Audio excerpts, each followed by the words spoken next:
Welcome back to the Flow Friday Sports Show here on Flow FM.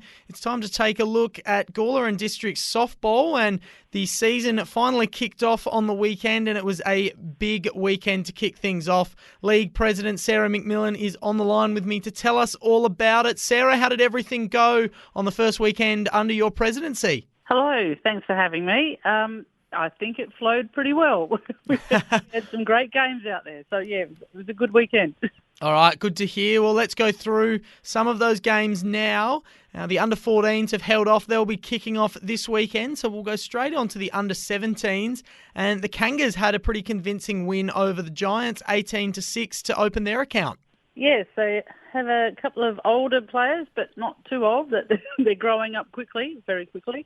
Yeah, having some big hits out there and bringing them all around the diamond for them. Very good. And obviously there's a bit of a gap in the ages there from the under-14s to the under-17s. So what's the sort of makeup in the under-17? So you said there's a couple of older players. Are we seeing some of the sort of bottom-age players as well? Is it a pretty good mix of all the ages?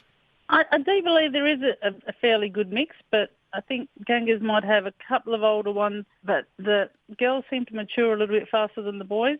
They're a bit stronger. When they're only 15 and 16, they're a lot stronger than, the younger ones.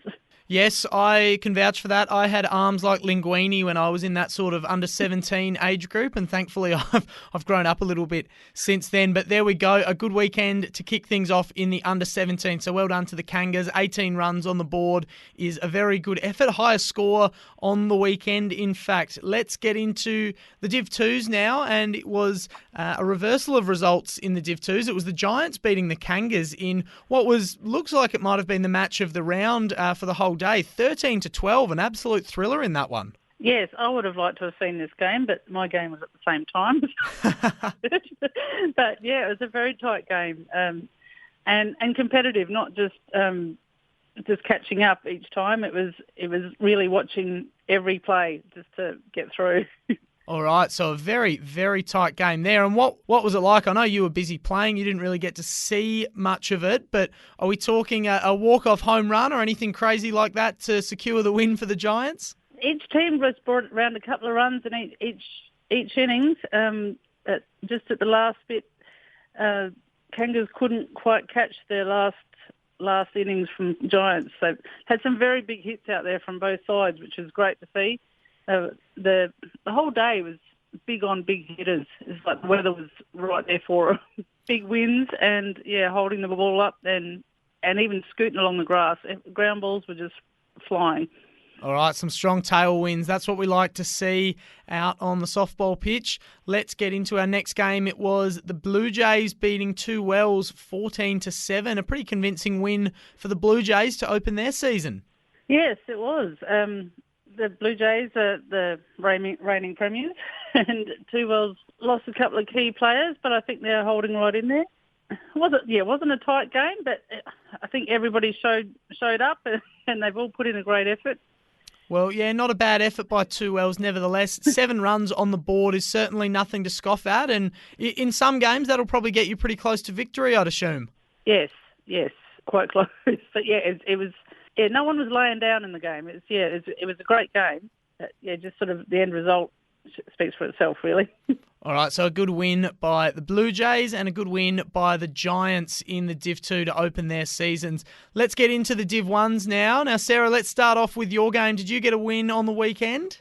No, I didn't. But, we were defeated by Blue Jays as well. But yes, it was a pretty tough game with the hits. A lot of big hits up in the air, and they just hung there, and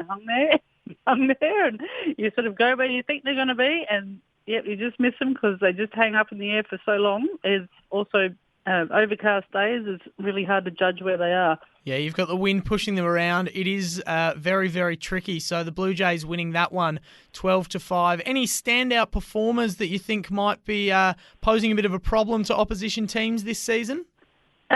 Blue Jays pitcher, she's in form, I believe, and I think our pitcher, Two Wells pitcher, is on form as well. She's picking up pretty quickly from being our number 2 pitcher, and she's getting right up there. Well, I'd have to agree with that. Although it was a seven-run margin, holding the Blue Jays to 12 runs, that was actually the lowest winning total of the weekend across all games. So certainly a good effort defensively there from 2Ls and good effort by the pitcher. And in our other Div 1 game, the Vikings with a very convincing win, the biggest margin of the weekend, 16-2. So a very good win for the Vikings. They're looking like they might just be the team to beat in Div 1. Yes, just at first glance, I do believe they could be the ones to chase. Some very big hits in that game. Started off with big hits on both sides, but the Vikings held on through, and I couldn't believe how many big hits. And big ground hits, big air hits over the fence. Yeah, a whole lot of hitting out going on in that game. All right, well, let's look ahead to this weekend's action, and we'll start off. The under-14s officially kick things off this weekend, so it will be the Kangas taking on Trinity College, who we didn't see Trinity in action on the weekend just gone. So first look at them, and they'll be taking on the Kangas as the under-14s get underway. So what do you think will happen in this one? Yes, well, I'm yet to see Trinity. It's sort of, I've got to wait for the first game to see what their team looks like, because they train elsewhere. So I'm looking forward to the first game to see how they pan out for both of them. All right, should be good to see how they go. And we've got the same matchup in the under-17s, and the Kangas are coming off a good win in the under-17s. So do you think Trinity will get a bit closer than the Giants did, or do you think it will be another nice, comfortable win for the Kangas? I'd like to say that it'll be a pretty even game, but yet not seeing Trinity out there yet. I'm not sure who's playing for them, but and Kangas do come off well after a good win to continue their form. So hopefully Trinity put up a good game and it'll be a good match. All right, so there we have it. That is the juniors, and let's have a look. We'll get into the Div 2s before we get to the Div 1s, and it's the same matchups across both divisions. So Vikings versus 2Wells in the Div 2s, and Vikings had the bye in Div 2 on that first weekend, and 2Wells went down to the Blue Jays. So both sides there looking for their first win of the year. Yes, so we're yet to see Vikings, so we're looking forward to seeing what their team looks like. And Div 2 2Wells, I think they'll pull it together and they'll be right there looking for a hard match. Okay, and Kangas taking on the Blue Jays in our other game. Blue Jays had that good win over 2Wells, and the Kangas just the one-run loss at the hands of the Giants. So that one's shaping up to be a pretty good one as well. Yes, I think this should be another game to be seen at. I think that they're all a little bit close, and yeah, I think it'll be a very close game again this week. Okay, and into Div 1, you and your squad taking on the Vikings, who had that big win over the Kangas 16-2 on the weekend just gone. So how do you think you'll be able to tackle the Vikings? Do you think have you got any tricks up your sleeves to slow them down and keep them under a score of 16 this weekend? I think we're just going to have to go out hard and be positive and believe in ourselves, and we're in it to win it. That's a good way to go about it. Good attitude to have. And rounding out the weekend, not the last weekend, it's only the second weekend, but rounding out the weekend with our last game of the weekend, the Kangas taking on the Blue Jays in Div 1. So Blue Jays had a good win, but the Kangas coming off a big loss. So Blue Jays looking the goods in that one, do you think? Oh, I think so. Kangas have come out with an injury of their pitcher, but hopefully it's only a short injury. But this week, I don't want to say it out loud, but I'm going to say it on radio. I think Blue Jays are right up there and odds on.